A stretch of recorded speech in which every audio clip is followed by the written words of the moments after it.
Halo sahabat Sumayasa, apa kabar semuanya? Semoga selalu dalam keadaan sehat.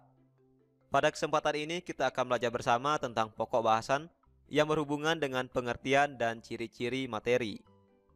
Perlu teman-teman ketahui bahwa segala sesuatu yang ada di muka bumi ini disebut dengan materi. Lantas, apa itu materi? Yuk kita simak penjelasannya dalam uraian berikut ini. Burung beo, burung belibis, buah naga dimakan ulat. Tonton videonya sampai habis, semoga bermanfaat. Namun sebelum lanjut, mari kita berdoa sejenak agar apa yang kita bahas pada kesempatan ini memberikan manfaat untuk kita bersama.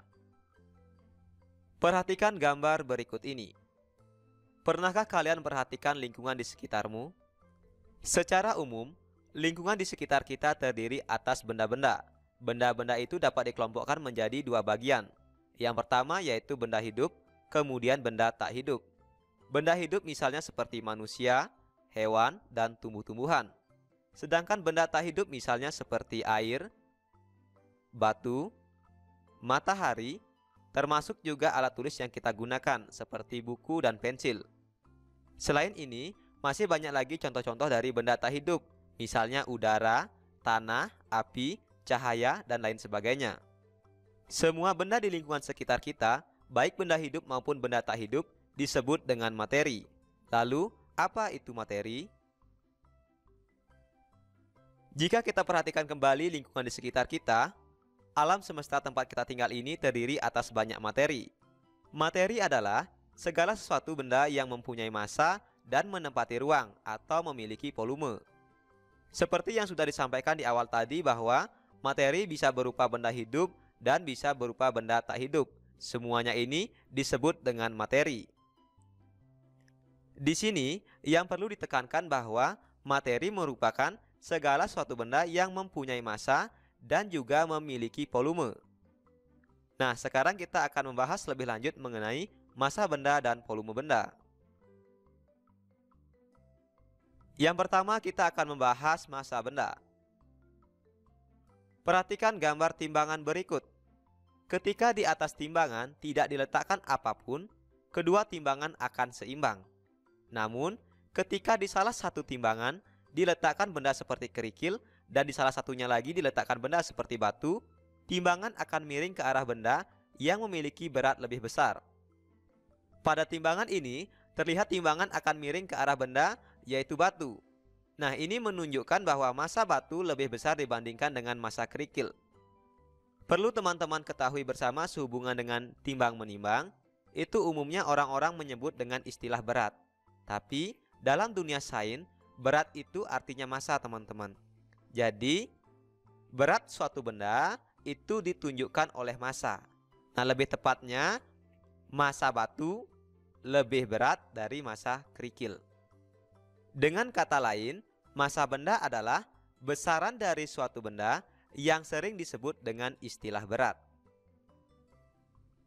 Perhatikan gambar berikut ini.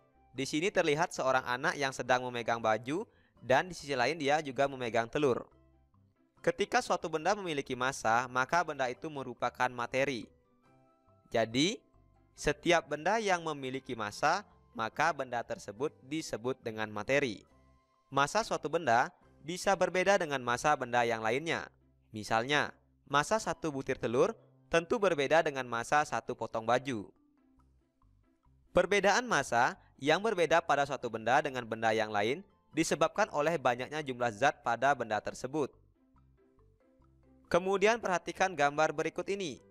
Misalnya, jika kalian memiliki sebuah botol plastik dan sebuah botol kaca atau gelas plastik dan gelas kaca, meskipun sama-sama botol atau sama-sama gelas, tetapi keduanya memiliki massa yang berbeda.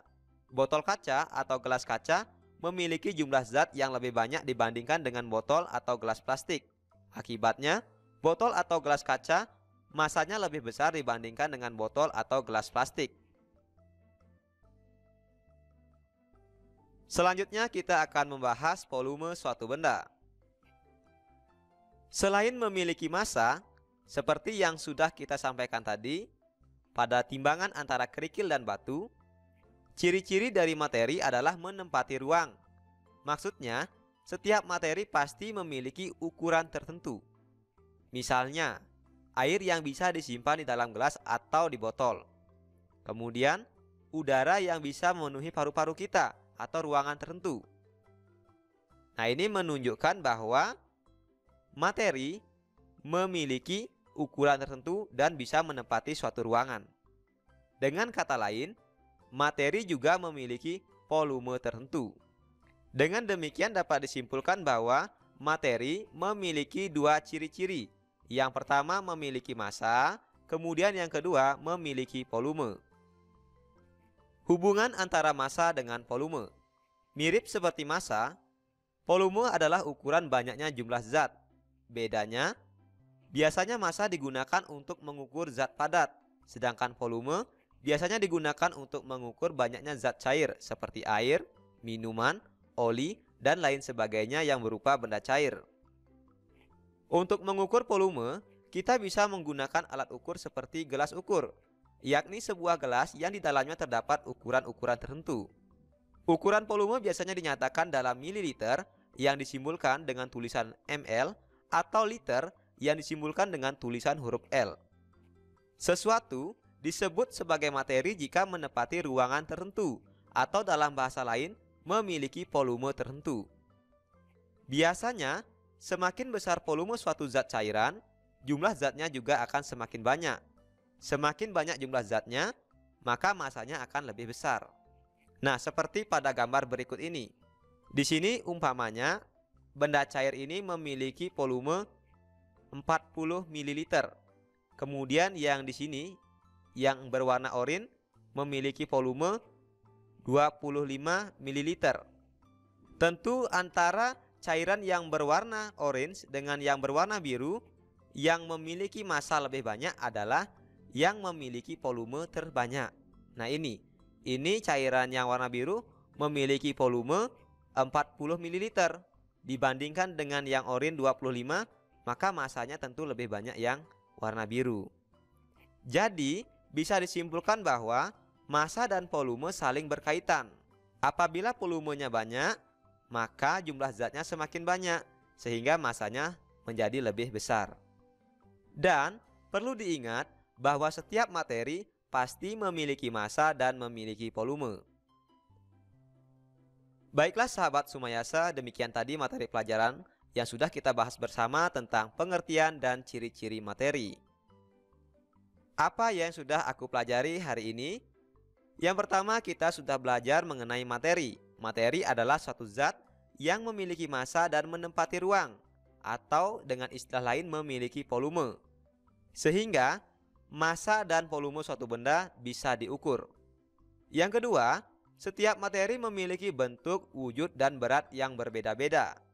Yang ketiga, semakin banyak jumlah zat, maka semakin besar berat benda, dan volumenya pun juga akan semakin besar. Terima kasih sudah menyaksikan video ini, semoga bermanfaat. Nasi kecap rasanya gurih ditambah kuah daging cumi. Saya ucapkan terima kasih sudah mendukung video kami. Sampai jumpa lagi dalam video pembelajaran berikutnya.